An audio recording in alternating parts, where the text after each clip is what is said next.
nous allons voir les différents effets disponibles dans After Effects. On va commencer par appliquer des effets à une image.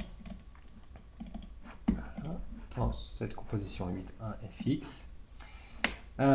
Pour appliquer un effet, il suffit tout simplement d'activer le panneau Effets et paramètres prédéfinis que vous pouvez trouver aussi ici dans Fenêtre, Effets et paramètres prédéfinis.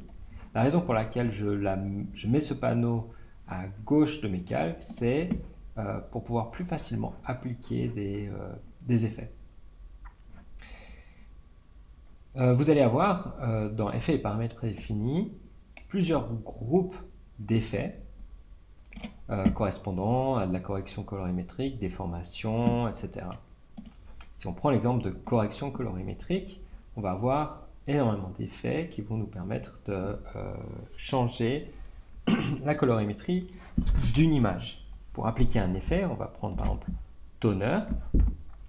Pour appliquer un effet, il suffit soit de sélectionner notre calque et de double-cliquer pour appliquer l'effet, ou alors de cliquer, laisser cliquer et déplacer sur notre calque. On voit qu'automatiquement, il y a un panneau qui s'ouvre qui s'appelle Effet, qui correspond au nom du calque. Je vais d'ailleurs le renommer calque. On voit dans les attributs qui se trouvent ici de notre calque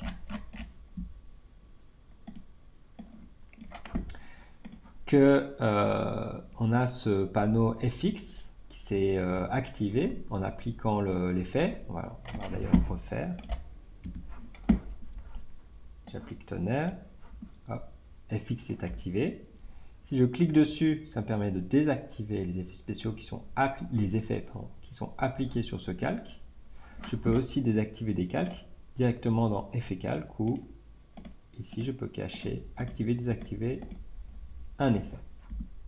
Dans le cas de Toner, on va avoir différentes options et ces options vont dépendre de notre effet.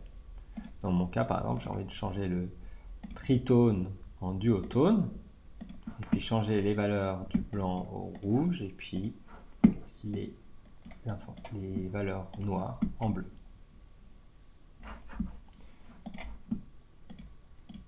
Cet effet, je peux le supprimer, tout simplement en le sélectionnant en appuyant sur la touche Supr. Vous voyez que pour chacun des paramètres, il y a aussi un chronomètre, ça veut dire que ces valeurs peuvent être animées.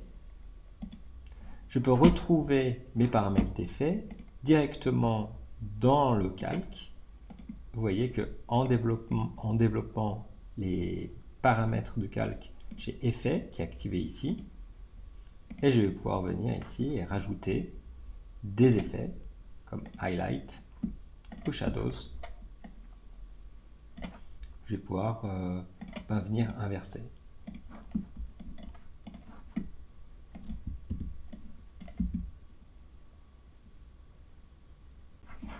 Vous allez pouvoir trouver dans la composition 8.1 FX une sélection de plusieurs effets. Je ne vais pas tous les passer en revue. Donc on a notre calque de base et si on prend effet par effet, enfin catégorie d'effet par effet, donc là je suis en colorimétrie, en correction colorimétrique, on a donc le tonnerre qu'on a déjà vu, teinte saturation pour changer la teinte globale et la saturation,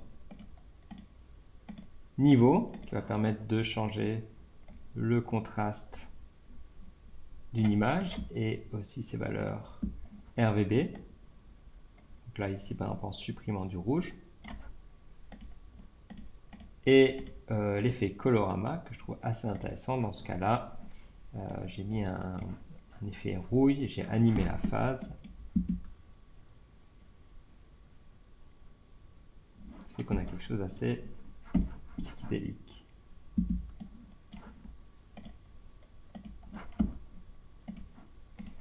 Dans déformation, on a l'effet Tyler qui permet de créer, convertir notre calque en potentiel motif. On a ensuite onde progressive Vous allez pouvoir retrouver tous les paramètres et les animations en téléchargeant le fichier. On a aussi tourbillon.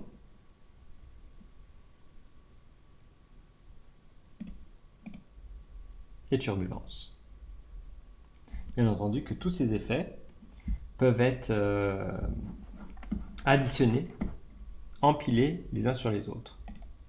Par exemple, ici c'est tourbillon seul. Et puis on va appliquer l'onde progressive. Vous voyez que dès qu'on commence à ajouter plusieurs effets les uns sur les autres, on va avoir le temps de rendu va être un petit peu plus long.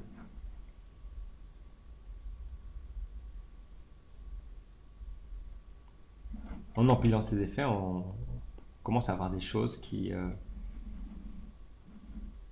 sont assez intéressantes visuellement, et puis il ne faut pas hésiter à expérimenter avec les paramètres pour obtenir des choses assez uniques. Je pense que si je mets le turbulence, ça va être encore pire en termes de calcul.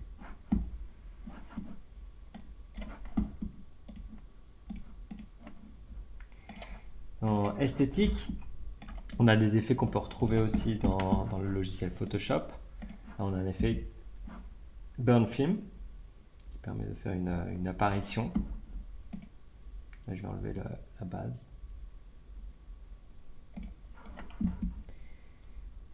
On a l'effet CC Glace, qui peut être un petit peu kitschouille, mais qui donne un effet un peu comme si la photo était un sac plastique.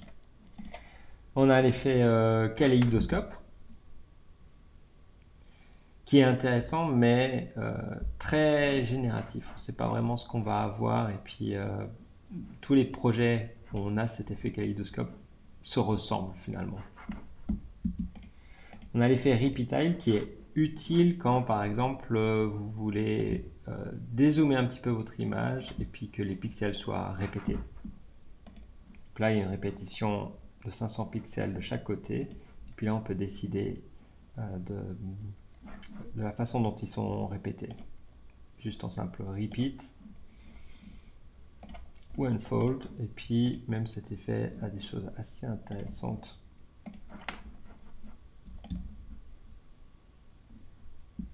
Quand on dézoome. On va initialiser. On a l'effet dessin animé, détection des contours, mosaïque qui donne une espèce d'effet pixel, postérisation et stroboscope.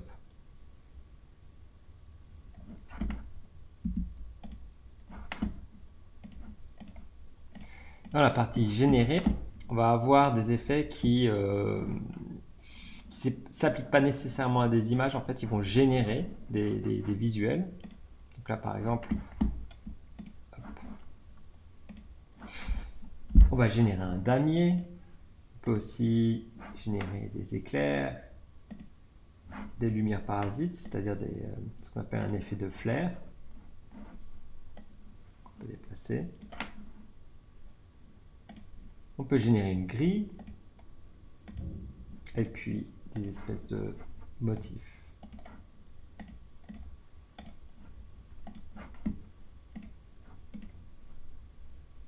En perspective, on va avoir Cylinder qui va permettre de transformer un visuel en cylindre qu'on va pouvoir déplacer dans un espace 3D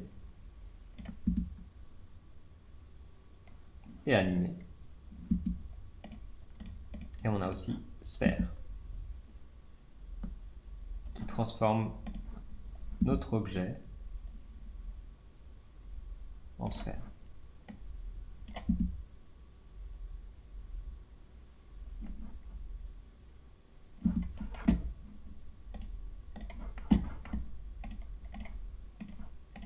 Ensuite, dans simulation, on va avoir des simulations de particules ou alors de destruction.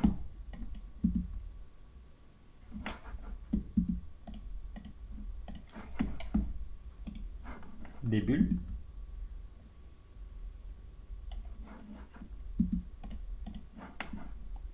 Ou alors des gouttes de pluie qui tombent sur le sol, dans de l'eau plutôt.